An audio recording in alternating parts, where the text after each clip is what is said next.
Boa tarde. Dando então continuidade ao curso básico da doutrina espírita do Centro Espírita Amor e Caridade, eu, Yura, sou uma das monitoras que auxilia na coordenação do curso básico. Serei a responsável então pela parte teórica da nossa conversa sobre o Evangelho no Lar. No livro Dicionário da Alma, Psicografia de Chico Xavier, Emmanuel nos traz o seguinte incentivo: o culto doméstico do Evangelho é a fonte real da medicina preventiva, sustentando as bases do equilíbrio físico-psíquico. Portanto, o culto doméstico do Evangelho, ele é de extrema importância para a manutenção da nossa saúde física, mental, além, claro, da espiritual. No livro Luz no Lar, de Chico Xavier, Emmanuel nos faz algumas elucidações sobre o tema. A palavra do Senhor soou primeiramente sob o teto simples de Nazaré, e certo se fará ouvir de novo, por nosso intermédio, antes de tudo, no círculo dos nossos familiares e afeiçoados. Portanto, como discípulos do Cristo, nós temos que repetir seus gestos, seus ensinamentos, colocá-los em prática. Por isso, como ele fez o primeiro culto do Evangelho no Lar na casa de Simão Pedro, nós também temos a responsabilidade de fazê-lo no círculo entre os nossos familiares, na nossa casa. Quando o ensinamento do Mestre vibra entre as quatro paredes de um templo doméstico, os pequeninos sacrifícios tecem a felicidade comum. Ou seja, por meio do estudo do Evangelho do Cristo, por meio da sua prática, a vida fica, de certa forma, mais leve. Os sacrifícios que antes eram difíceis, aqueles que a gente faz diariamente, tolerando um familiar que é complicado, carregando os problemas, esses sacrifícios se tornam pequenos e a família se torna mais harmônica, colocando acima dos problemas individuais de cada um a felicidade de todos, tecendo então uma rede que auxilia na harmonia, na união de cada membro.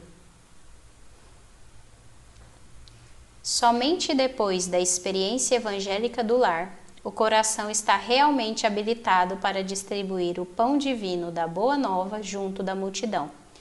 Então, tudo que a gente vai começar tem que ser de forma paulatina.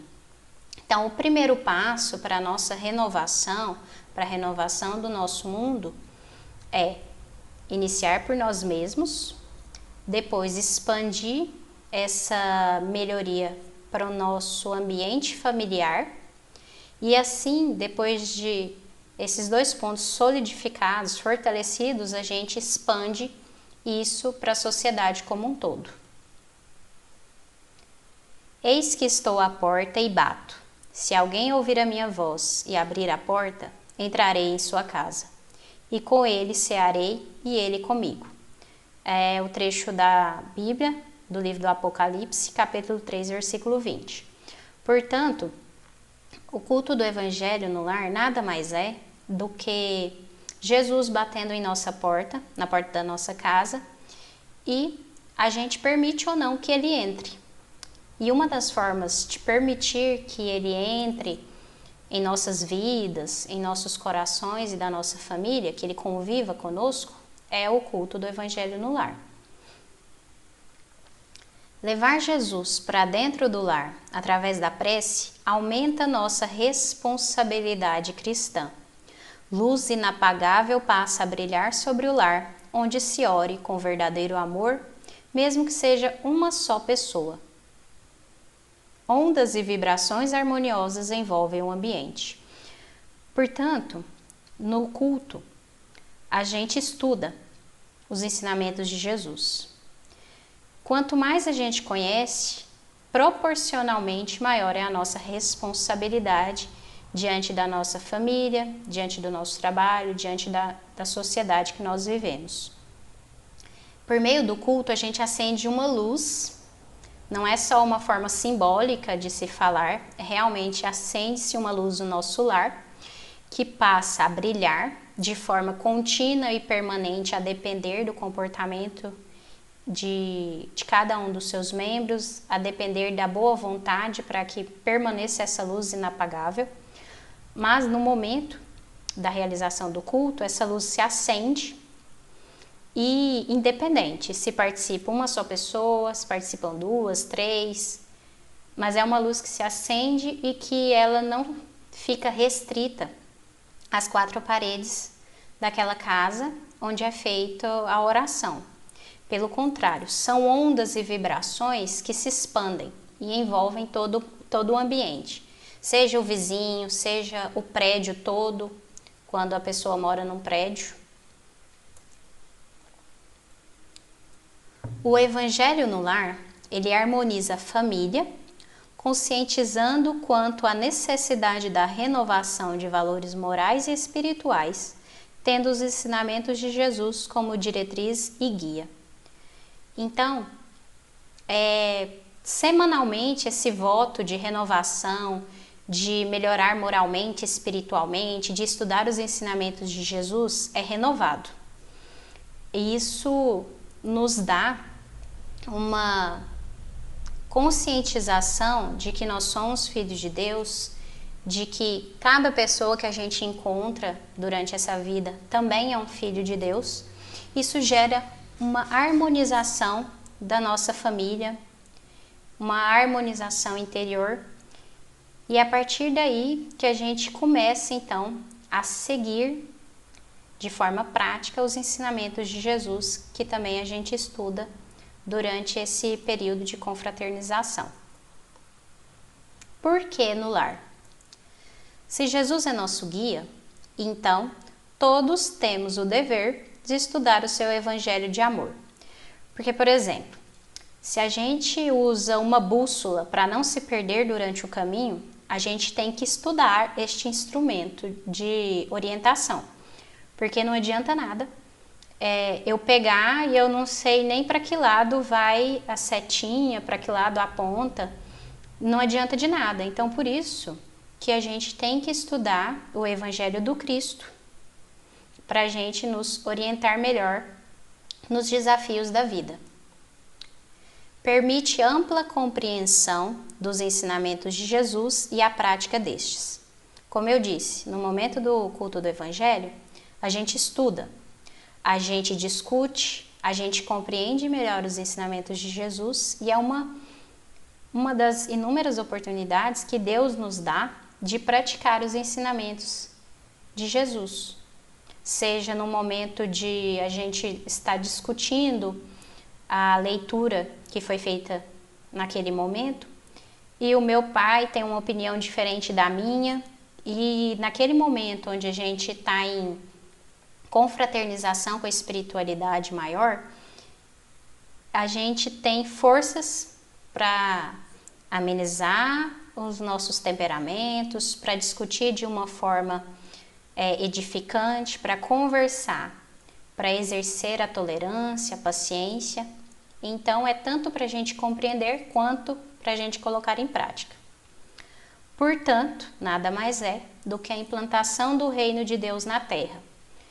Porque começa pequenininho essa implantação, em nós mesmos, começa em seguida para o nosso lar, posteriormente será expandida para a Terra, para todo o planeta.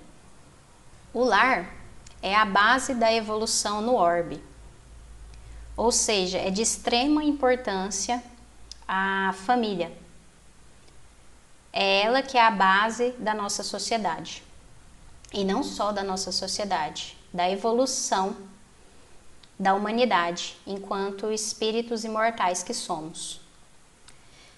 Se quisermos melhorar o mundo, temos de melhorar quem faz o mundo. E quem faz o mundo senão o homem?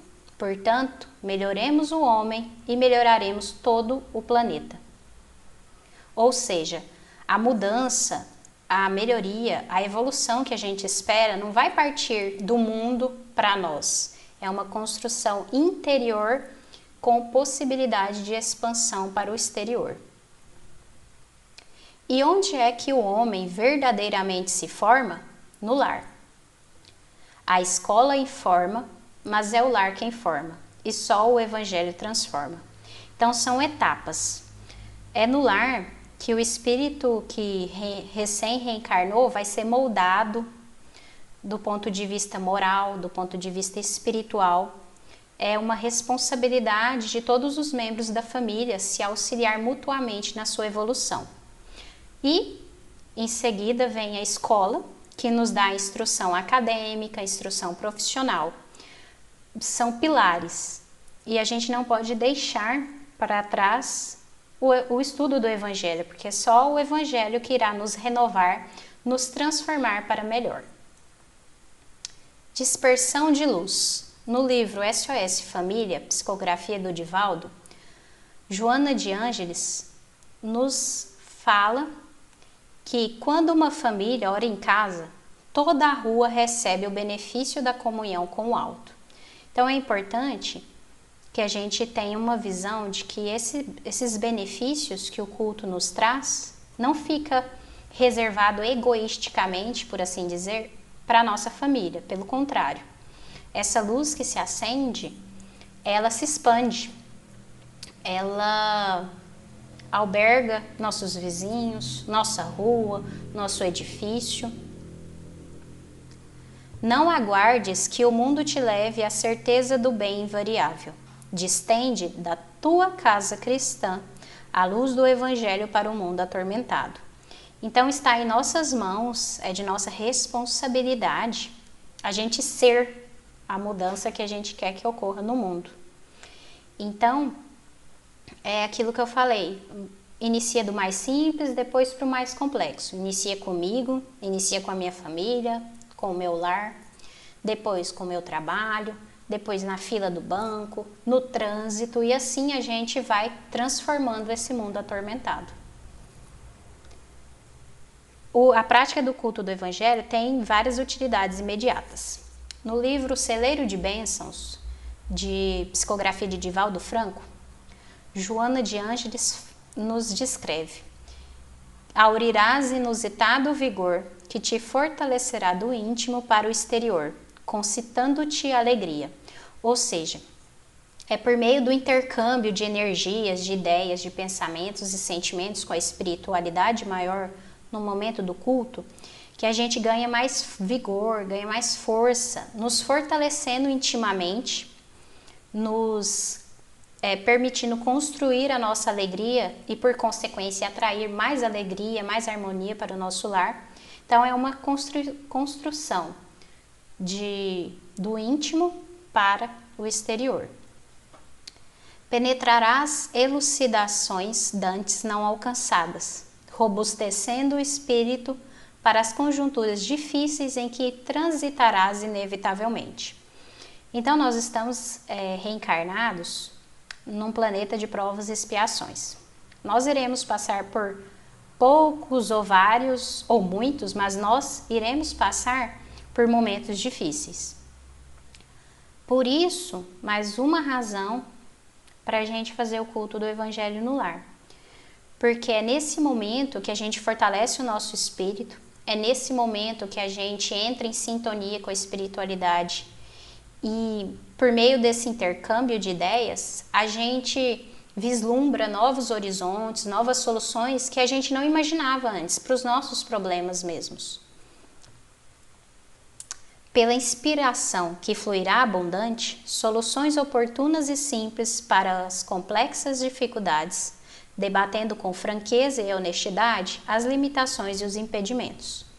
Então é o momento que a gente abre um canal e deixa livre, se a gente faz a prece e o estudo de coração aberto, que a gente deixa livre para a espiritualidade atuar, para a espiritualidade nos auxiliar, nos inspirando as soluções, que às vezes eram tão simples, mas a gente no borbulhão, assim, tem muitos problemas, na correria do dia a dia que a gente não para refletir E neste momento, com o auxílio da nossa família, que é um momento também para a gente conversar de forma franca e honesta das nossas dificuldades, das nossas limitações, que a gente vai vislumbrando novas soluções para os nossos problemas cotidianos. A noite da oração em família, do estudo cristão no lar, é a festiva oportunidade de conviver algumas horas com os espíritos da luz que virão ajudar-te nas provações purificadoras. Então, além de ser uma oportunidade para a gente angariar forças, para a gente vislumbrar novas soluções para os nossos problemas, o tanto que é bom quando a gente chega no centro, que a gente vê que aquele ambiente está calmo, que a gente se sente mais tranquilo. Então, é porque a gente convive com a espiritualidade, com espiritualidade maior, com os espíritos de luz, nesse momento também em nossa casa. Porque é um compromisso que ele faz conosco, que eles fazem, conosco. A presença de espíritos iluminados no lar afasta aqueles de índole inferior, que desejam a desunião e a discórdia. O ambiente torna-se posto avançado da luz, onde almas dedicadas ao bem estarão sempre presentes, quer encarnadas, quer desencarnadas.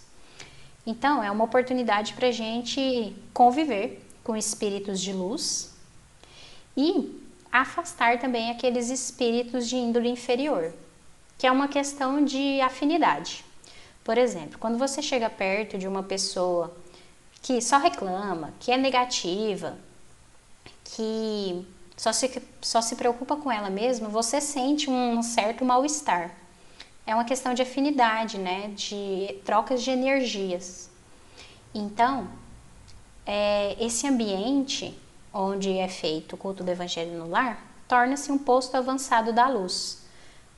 Em alguns livros de André Luiz, ele descreve que nos lares cristãos onde é feito o culto, é um posto de descanso para os espíritos que estão ali a trabalho, aí estão socorrendo espíritos muito sofredores e assim, às vezes ficam tão exauridos energicamente que buscam esses lares para se reabastecer. Então, se a gente permitir, claro, a nossa casa, então se torna um posto de parada de espíritos dedicados ao bem, sejam eles encarnados ou desencarnados. Além do posto de luz, também se torna o posto de socorro espiritual. É o que descreve André Luiz no livro Desobsessão, de Chico Xavier e Valdo Vieira. Além dos companheiros desencarnados que estacionam no lar ou nas adjacências dele, há outros irmãos já desenfaixados da veste física, que recolhem amparo e ensinamento, consolação e alívio, da conversação espírita e da prece em casa. Então, além de ser um posto de abastecimento para os espíritos trabalhadores, também se torna um posto de socorro para os espíritos necessitados. Porque é naquele momento onde você lê uma mensagem edificante que aquele espírito recolhe um ensinamento. Ou quando você discute por exemplo, com seu filho, o seu filho abre o coração, eu estou com uma dificuldade de manter a atenção nas minhas obrigações, na escola, de manter a minha disciplina, e às vezes uma palavra de consolo, de estímulo ou de alívio que você dá para algum parente serve também para aquele espírito que foi trazido pela espiritualidade. E ele então aproveita dessa situação para aprender, para se consolar, para ser aliviado em suas dores, seja por meio dos ensinamentos espíritas, seja por meio da prece feita de coração. O culto do Evangelho no lar, no abrigo doméstico, equivale à lâmpada acesa para todos os imperativos do apoio e do esclarecimento espiritual. Então, como Jesus falou, que a luz acesa ela não pode ser escondida, né? Ela deve ser colocada na região mais alta para que todos possam usufruir dela. Seja do ponto de vista só do socorro sentimental, do apoio para aliviar os sofrimentos dos irmãos desencarnados, seja também para esclarecê-los, para ensiná-los, lembrando que aquilo que a gente estuda no culto do Evangelho no Lar serve primeiramente para nós, depois para nossa família e os espíritos desencarnados que estão ali presentes também participam desse benefício, usufruem dessa benesse. A oração é uma medicação da alma. No livro Doutrina Viva, de Carlos Bacelli, Chico nos fala: durante a realização do culto, os seus participantes são medicados diretamente ou através da magnetização da água no recipiente sobre a mesa. Então, há uma atuação da espiritualidade diretamente na nossa saúde, como eu falei, física, psíquica e espiritual, ou por meio da magnetização da água, para alívio das nossas dores, dos nossos sofrimentos. A oração em casa é mais importante que a oração nos templos religiosos. Eu acho que essa frase ganha uma força, uma importância maior nesse período de pandemia que a gente está vivendo, onde ainda tem gente que se sente incomodada, cobrada, porque não tem como ir à igreja ou ir ao centro para estar em dias, vamos dizer assim, com os seus compromissos religiosos. Pelo contrário, o mais importante é a nossa casa. O mais importante é a gente estar em dias, vamos dizer assim, conosco mesmos, com a nossa postura de nos melhorarmos dia a dia, de exercermos a paciência, exercermos a tolerância, a caridade, não só nos templos religiosos, mas que isso seja uma postura de vida e que o templo religioso seja algo complementar, mas não fundamental da nossa ligação com Deus, porque essa ligação pode e deve ser feita sem intermediários, entre eu e o Pai. Ocorre uma blindagem no lar. É o que é descrito pelo espírito André Luiz no livro Os Mensageiros, psicografado por Chico Xavier. Toda vez que se ora num lar, prepara-se a melhoria do ambiente doméstico. Cada prece, vinda do coração, constitui emissão eletromagnética de relativo poder. Por isso mesmo, o culto familiar do Evangelho não é tão só um curso de iluminação interior, mas também processo avançado de defesa exterior. Pelas claridades espirituais que acendem em torno, o homem que ora traz consigo inalienável couraça. O lar que cultiva a prece transforma-se em fortaleza. Compreenderam? As entidades da sombra experimentam choques de vulto em contato com as vibrações luminosas deste santuário doméstico, e é por isso que se mantém à distância, procurando outros rumos.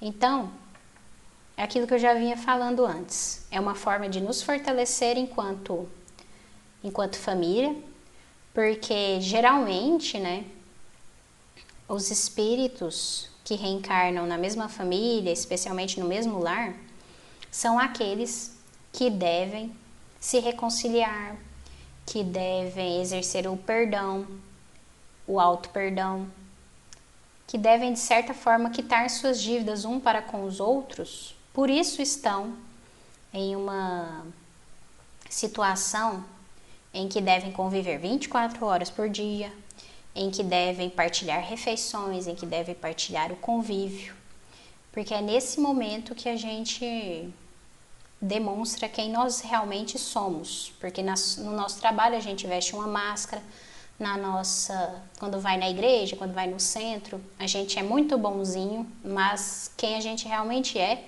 a gente só descobre com a convivência, especialmente no lar.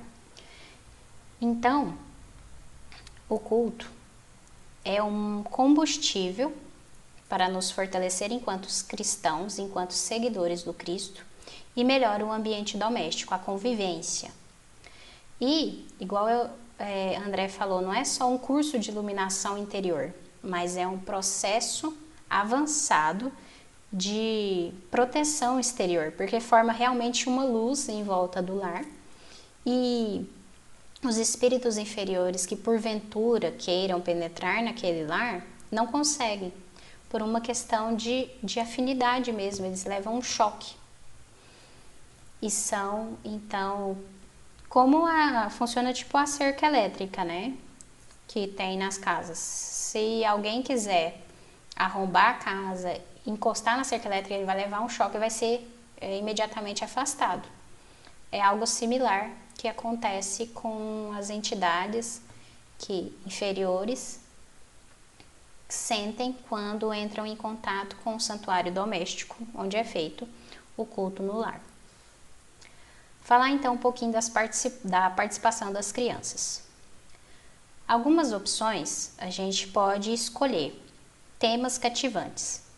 Por exemplo, hoje meu filho tem 5 anos, vai participar, só que hoje a gente ia estudar, por exemplo, perispírito. É um tema difícil, complexo e tal. Então vamos mudar. Hoje a gente vai ler sobre a parábola do semeador. Aí a gente pode utilizar também de recursos didáticos motivadores. Por exemplo, seja um livro de colorir com tema espírita, seja recurso audiovisual. Tem vários vídeos, por exemplo, no YouTube, infantis, com o tema espírita. Livros de literatura espírita infantil, eu estava pesquisando, tem até uma linha da Turma da Mônica, né, que fala sobre o espiritismo. Tem o Evangelho segundo o Espiritismo, abordado de uma forma mais leve, direcionado para o público infantil. Então tem várias opções no mercado. Outra opção seria delegar alguma responsabilidade. Por exemplo, eu tenho 2 filhos. O mais novo vai arrumar a mesa, vai colocar a água na jarra, vai colocar os livros na mesa. O outro vai ser responsável pela prece inicial. Então, assim, é uma forma de estimular a participação deles. Ou dividir em 2 partes. A primeira, geralmente direcionada às crianças, porque as crianças não têm aquela disciplina de ficar muito tempo sentado. E se o assunto não for estimulante, atrativo, a atenção se dispersa. Então, a primeira parte seria voltada para as crianças, com um tema mais leve, de mais fácil entendimento, e a segunda parte voltada para os adolescentes e adultos que já podem compreender assuntos mais complexos, aprofundar mais nos assuntos. E Emmanuel nos dá algumas advertências no livro Consolador.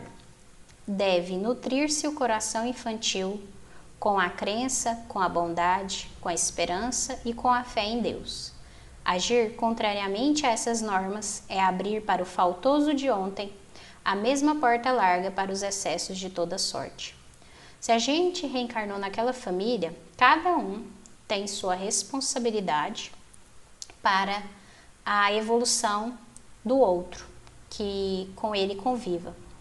Especialmente as crianças, que é no momento da infância em que aquele espírito devedor, faltoso, tanto quanto nós, tem para ser moldado do ponto de vista moral e espiritual. Então é uma forma da gente impedir que aquele espírito caia nos mesmos erros, cometa as mesmas faltas nessa encarnação. No livro SOS Família, de Joana de Ângeles, ela nos adverte também. Como lhes dás agasalho e pão, medicamento e instrução, vestuário e moedas, oferta-lhes igualmente o alimento espiritual, semeando no solo dos seus espíritos as estrelas da fé, que hoje ou mais tarde se transformarão na única fortuna de que disporão ante o inevitável trânsito para o país do além-túmulo. Então, da mesma forma que a gente dá todo o suporte material, dá o alimento, dá o agasalho, dá a medicação quando necessária, coloca na escola para estudar, no curso de inglês, no karatê. Então, dá todo o suporte mesmo material, a gente não pode esquecer do suporte espiritual, né? Porque, na verdade, é esse alimento espiritual que será a única fortuna que não será corroída pela ferrugem, não será comida pelos vermes, que é de extrema importância para eles, enquanto para nós também, né? Enquanto espíritos imortais que nós somos. Não, essa fortuna não é só importante para depois que a gente desencarnar. Pelo contrário, também é de extrema importância para o período aqui em que estivermos encarnados na Terra. Alguns apontamentos, então.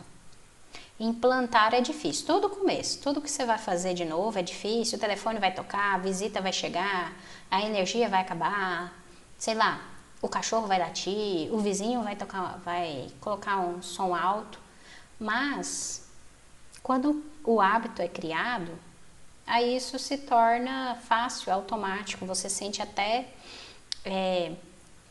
falta quando não tem a oportunidade de fazer. Então, a manutenção exige disciplina. O começo é difícil, depois que criou o hábito, flui mais fácil. Como fazer? Então, na minha casa, o culto do Evangelho no Lar é às segundas-feiras. Você reserva, então, um dia da semana, pelo menos, né? Tem gente que faz mais, mas aqui em casa ocorre na segunda-feira, às 8 horas da noite. Aí, por volta das 7h30, eu coloco uma música ambiente, né? Uma música espírita para ir harmonizando o ambiente, para a gente ir desacelerando da correria do dia a dia, dos trabalhos, etc. Aí a gente usa a mesa não é obrigatória, claro, nem o forro branco, nem o forro é obrigatório, quanto mais a cor branca. É só uma forma mesmo de organizar melhor. Aí a gente tem gente que usa uma jarra de água para ser magnetizada, fluidificada durante a oração, durante o culto. E na minha casa a gente usa um copo individual para cada pessoa. E eu tenho um gato, eu higienizo a vasilha de água dele, coloco uma água nova e também coloco para ser magnetizada em cima da mesa. Aí, quando está perto das 8 horas, a gente faz leituras de mensagens edificantes. Em seguida, é feita a prece de abertura. Depois a gente lê um trecho do Evangelho segundo o Espiritismo. Tem gente que abre aleatoriamente, tem gente que segue o capítulo como se fosse um estudo mesmo, sequencial. Esse último é o que a gente aplica aqui em casa. E depois a gente conversa, discute sobre o que cada um entendeu, sobre as dúvidas que ficaram. Em seguida a gente faz uma prece de agradecimento, de pedidos, às vezes por algum parente que está passando por algum momento difícil, ou por nós mesmos. E também pelo nosso país, pelos governantes e tal.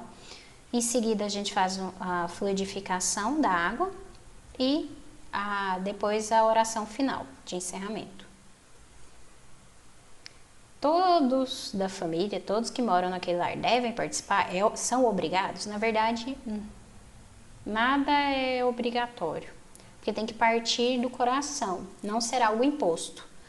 Quando, claro, eles já estão conscientes da importância da realização do culto e têm o discernimento para decidir se querem ou não. Por exemplo, as crianças você deve estimular o máximo.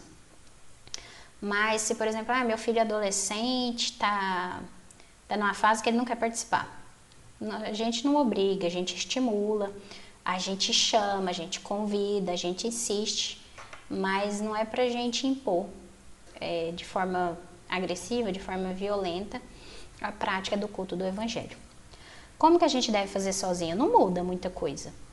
Só que a gente orienta que tudo que você for fazer, você faça em voz alta, porque tem aqueles espíritos desencarnados que ainda estão muito arraigados à matéria. Então, ele não tem condição de ouvir o seu pensamento. Então, ele só escuta a sua voz. Então, quando você for fazer uma oração, uma leitura, quando você for, entre aspas, discutir o que você entendeu, você faça sempre em voz alta. Mudança de dia e horário. Pode ocorrer? Pode. Só que você deve pedir permissão com antecedência. E essa mudança não é algo assim, amanhã, quer dizer, semana que vem eu vou ter uma festa bem no dia do meu culto. Não, vou mudar. Não é isso. Não é algo fútil que deve ser a justificativa. É, por exemplo, eu trabalhava no turno da noite, agora eu mudei, meu chefe mudou, me passou para o turno vespertino, então eu vou ser obrigada a mudar. E é uma mudança, vamos dizer assim, quase que permanente, sabe? Não é algo que vai variar, eu vou ficar um mês assim, no outro mês assim. Lógico que as coisas podem mudar, mas que é uma mudança quase que definitiva. Você vai ficar ali naquele dia e horário novos por um longo período, por um longo prazo. Por que disso? Porque a espiritualidade tem 1,5 milhão de tarefas, 1,5 milhão de coisas para fazer, de pessoas para socorrer, de trabalhos para apoiar. Então, elas têm a responsabilidade com esse dia e horário. Eles reservam esse dia e horário na agenda, vamos dizer assim, na agenda deles tão turbulada, tão repleta, para se dedicar a nós. Então, a gente tem que ter um mínimo de respeito para com a espiritualidade, para sermos pontuais e sempre realizarmos o culto com horário de início e nos esforçarmos também para terminar sempre no mesmo horário. Geralmente dura de 20 a 30 minutos, para não se delongar demais, para não ficar uma coisa muito entediante, muito monótona. Então, tendo essa disciplina de horário de início e de fim, tanto para nos auxiliar, mas especialmente para permitir que a espiritualidade nos auxilie e para manifestarmos o nosso respeito e a nossa gratidão com a presença dela naquele momento. O culto do Evangelho no Lar, como eu já falei, é uma oportunidade de estudo, é uma oportunidade de confraternização entre a família, da gente se auxiliar, não é uma mesa mediúnica. Ou seja, de toda forma, a gente deve evitar a manifestação mediúnica. Mas eu sou um médium que me manifesto muito facilmente e eu não consigo evitar. Consegue, com muita oração, com muita disciplina, com muito estudo. Mas se naquele momento você não conseguiu segurar, tudo bem, não precisa se culpar por isso. Mas, do contrário, as manifestações mediúnicas não devem ser estimuladas.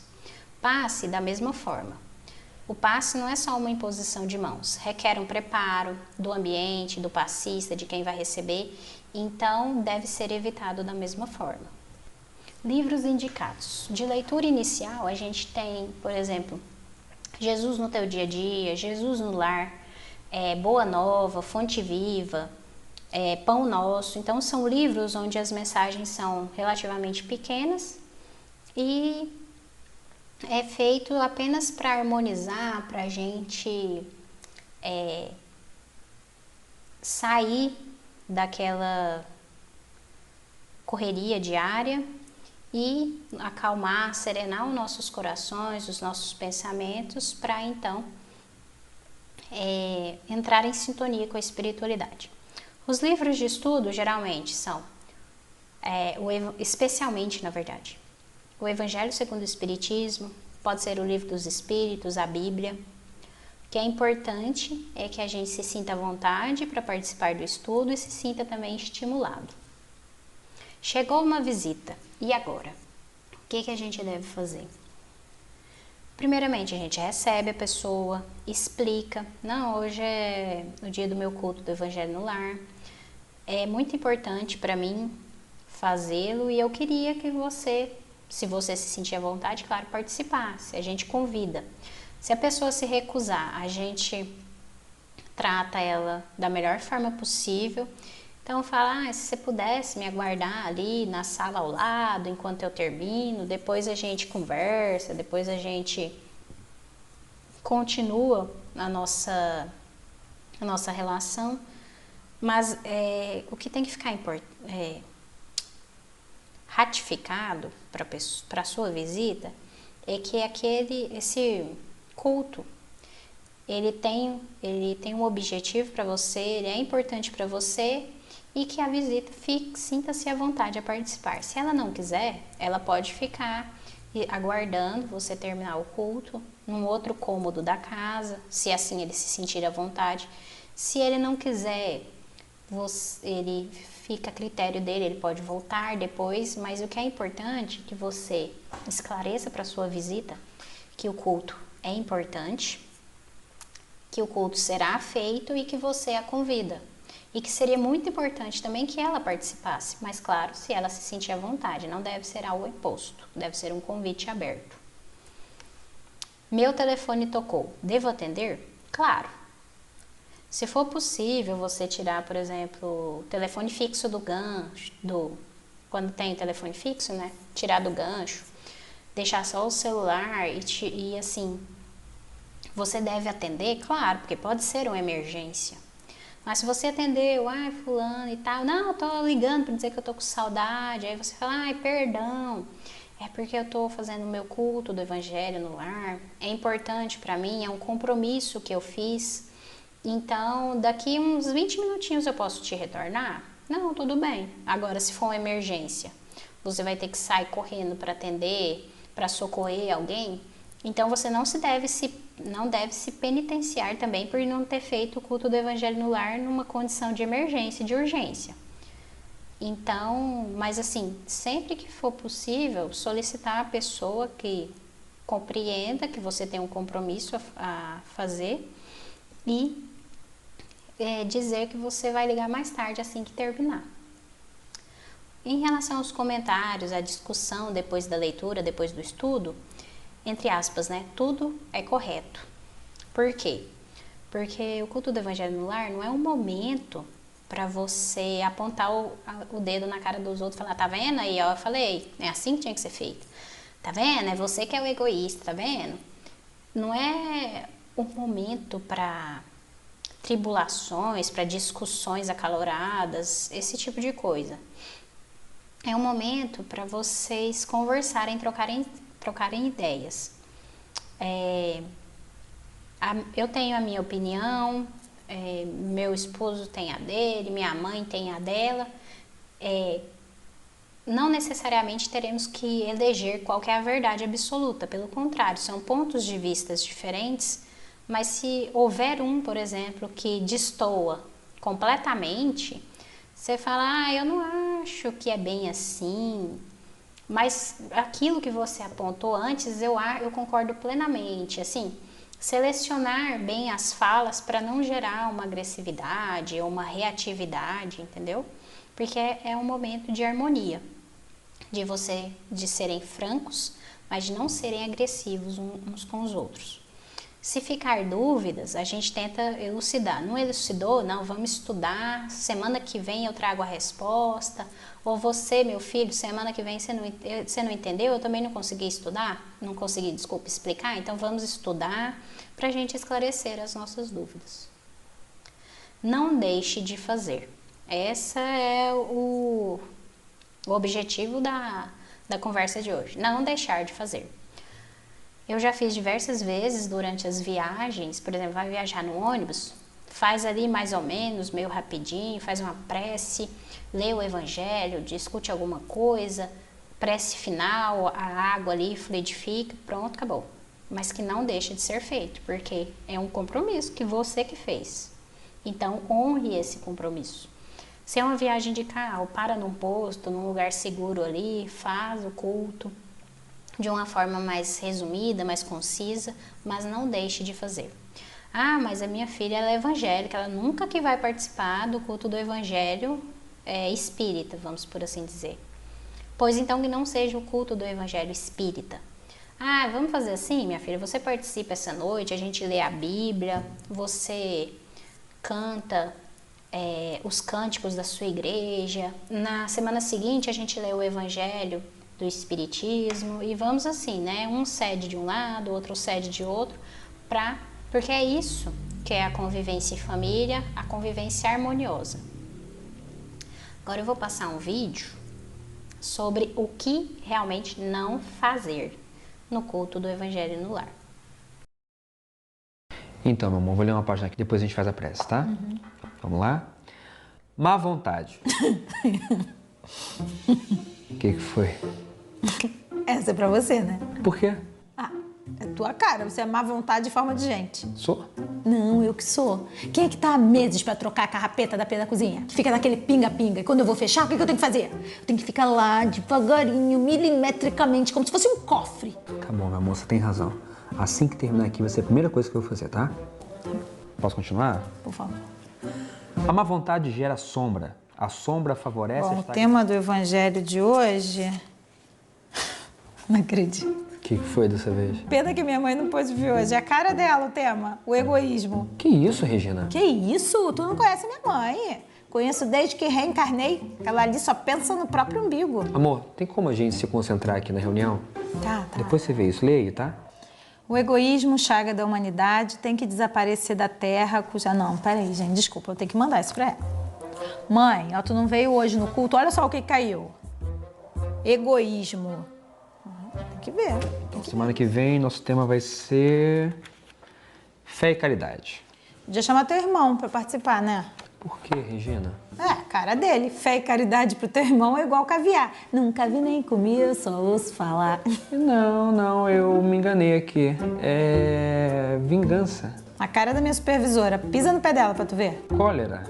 A cara da vizinha aqui do lado. Vive aos berros com o marido. Bem-aventurados aflitos. A cara da Juliana em véspera de prova. Parábola do mal rico. Cara do meu chefe. Aquele que se eleva será rebaixado. A cara do Vasco. Cara do meu cabeleireiro. Regina, isso é uma foto sua. Tá, mas aí eu tava loura. É a cara dele ficar pintando meu cabelo, né? Meu amor, para com isso. É assim, tudo é a cara das pessoas e nada é com você? Não, deve ter alguma coisa que sirva pra mim sim, eu não sou perfeita. Ah, tem sim. Tem sim. Tem uma parte aqui que serve direitinho pra você. É aquela parte que fala da pessoa que tem uma trave no olho e fica vendo cisco no olho dos outros. Deixa eu ver aqui. Cara do meu oftalmologista.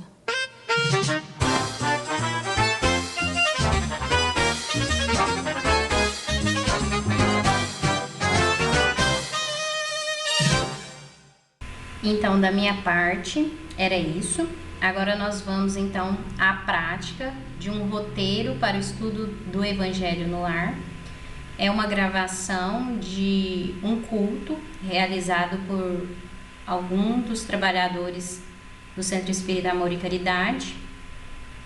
Mas antes, eu vou colocar uma música para a harmonização chamada Encontro Marcado, que tem tudo a ver com o tema que a gente abordou.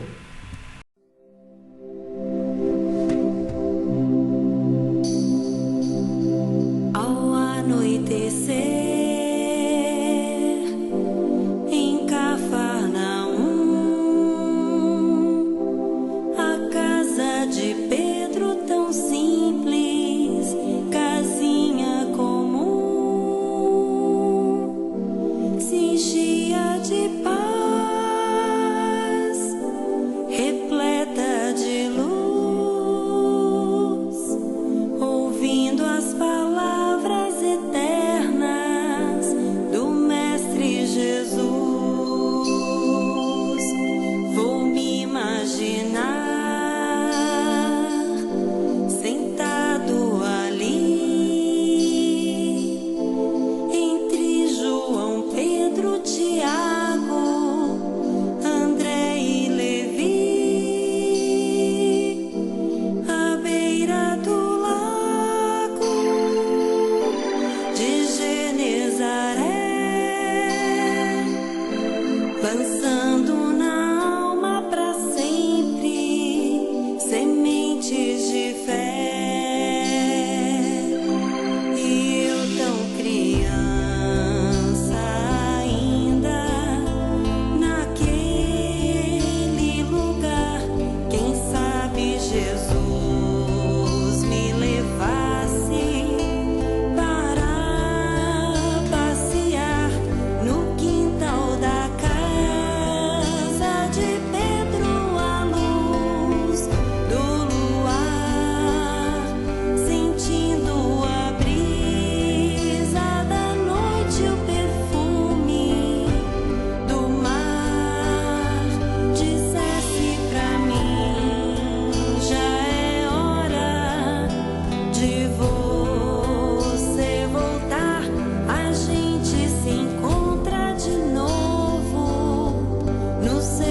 darmos início no culto do Evangelho no Lar desta noite, nós vamos fazer uma mensagem do livro Preces e Orações, psicografada por Francisco Cândido Xavier, pelo Espírito Emmanuel.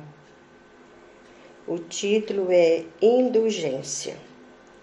Concedeu-te o Senhor o berço em que nasceste, o ar em que respiras, o lar que te abençoa, o sol que te ilumina, o corpo em que estagias, o passo equilibrado, a escola que te auxilia, a lição que te acolhe, o amigo que te ampara, o pão que te alimenta, a fonte que te acalma, a ação que te renova, a fé que te sustenta, o afeto que te nutre, a flor que te consola, a estrela que te inspira, a ideia e o sentimento, a bondade e a alegria, o trabalho e o repouso, a oração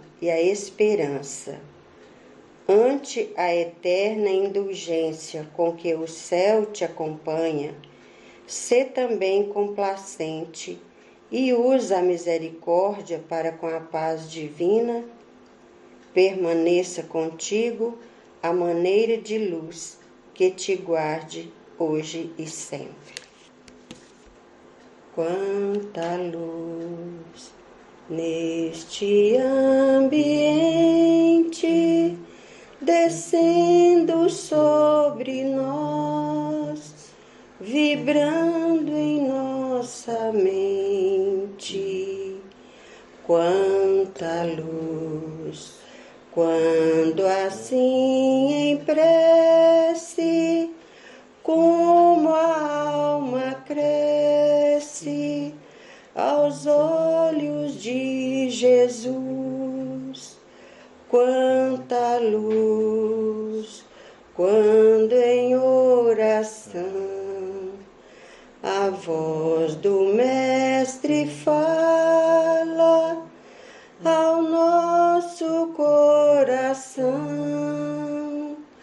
Quanta luz descendo sobre nós, quanta luz, quanta luz. Senhor Jesus, Mestre amado, agradecemos por mais essa oportunidade de estarmos aqui reunidos em família em torno do Evangelho do Senhor. Agradecemos a vossa presença, agradecemos a presença de Deus, o nosso Pai, de Maria, a nossa Mãe Santíssima, Mãe de Jesus, e que nos adotou a todos como seus filhos, por isso, a Mãe de todos nós.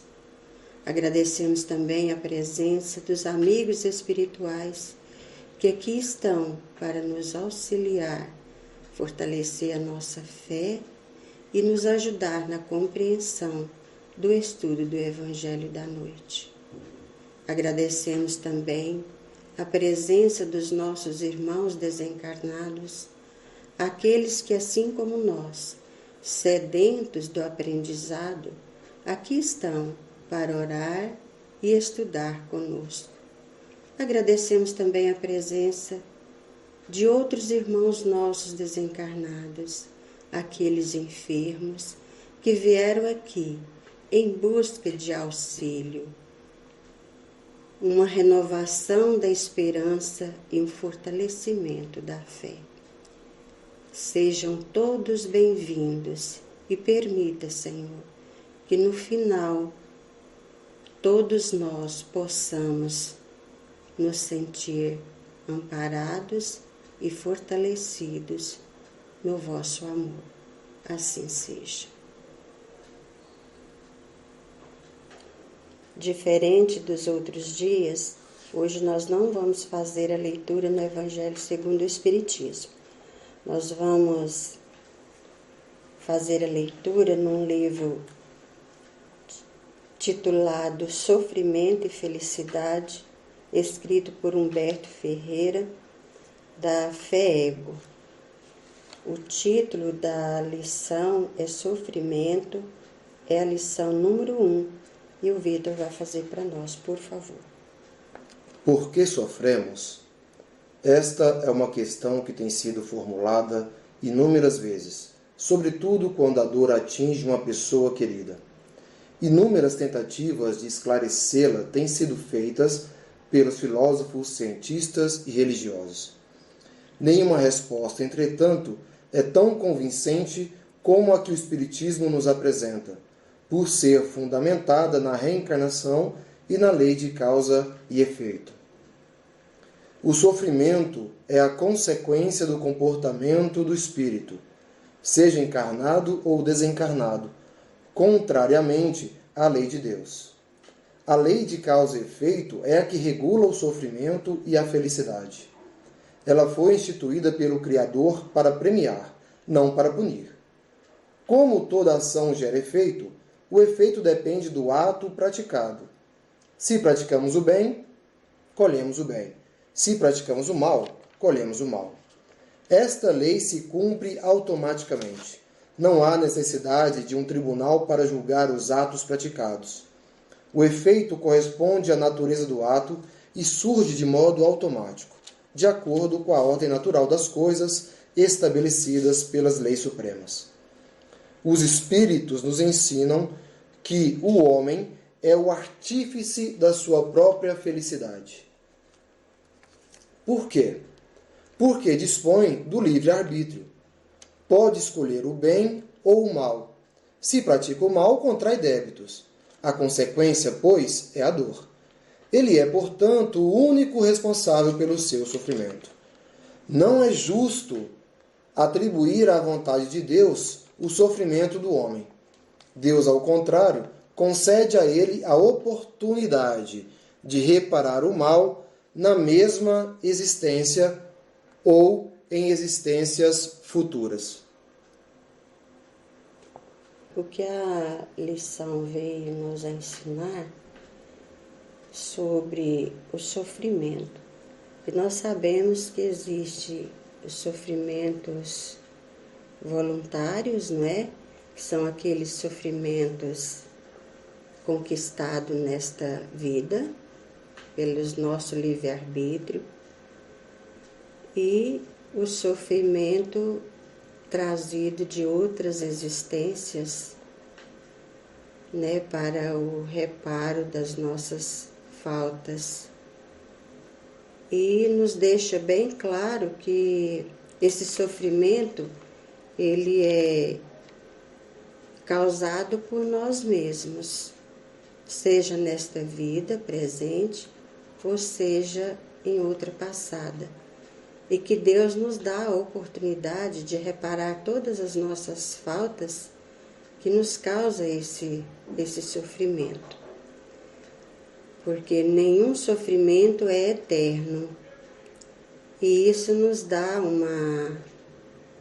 uma esperança muito grande, porque nós sabemos que dependendo de nós, dos nossos esforços, nós conseguiremos sofrer menos ou sofrer melhor, não é? Tem o sofrer também melhor.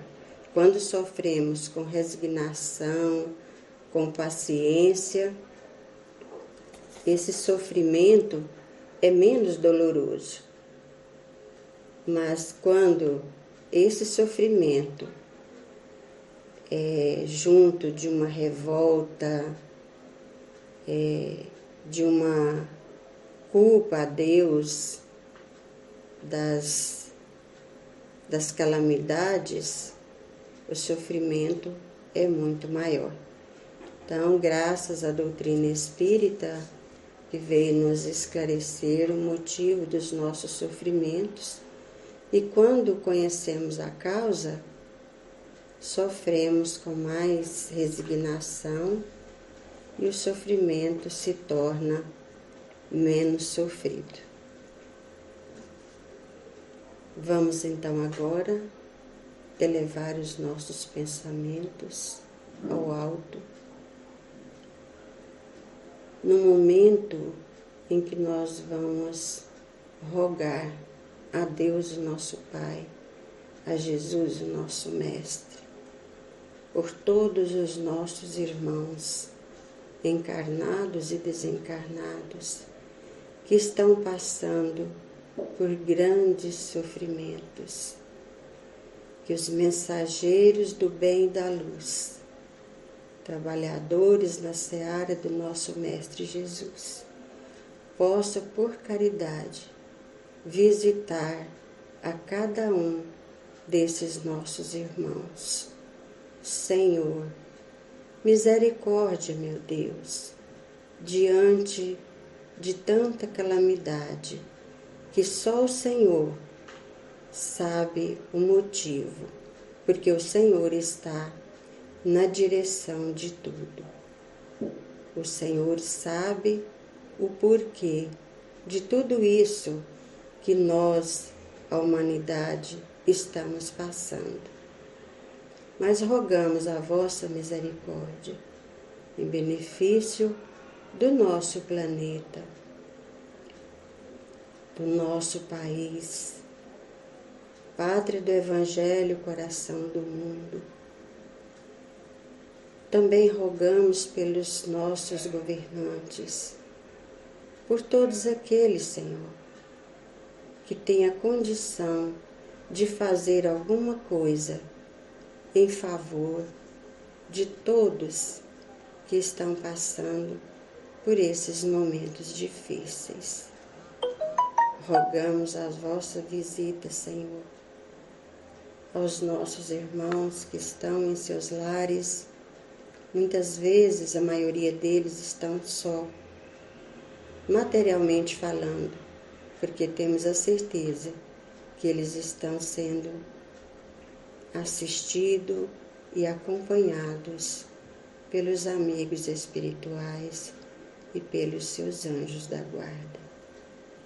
Queremos agradecer mais uma vez, Senhor, por estarmos realizando o culto do Evangelho no nosso santo lar. Nós confiemos em Deus e sigamos orando sempre por todos e por nós mesmos. Também, Senhor, rogamos para a fluidificação das águas de todo este ambiente, mas essas que estão aqui sobre a mesa, que seja colocado em cada uma delas o medicamento necessário à necessidade de cada um de nós. Pai nosso que estás nos céus e em toda parte, santificado, Senhor, seja o vosso nome. Venha a nós o vosso reino. Seja feita a vossa vontade, assim na terra como no céu. O pão nosso de cada dia nos dai hoje. Perdoa, Pai, as nossas ofensas, assim como nós devemos perdoar aqueles que nos têm ofendido.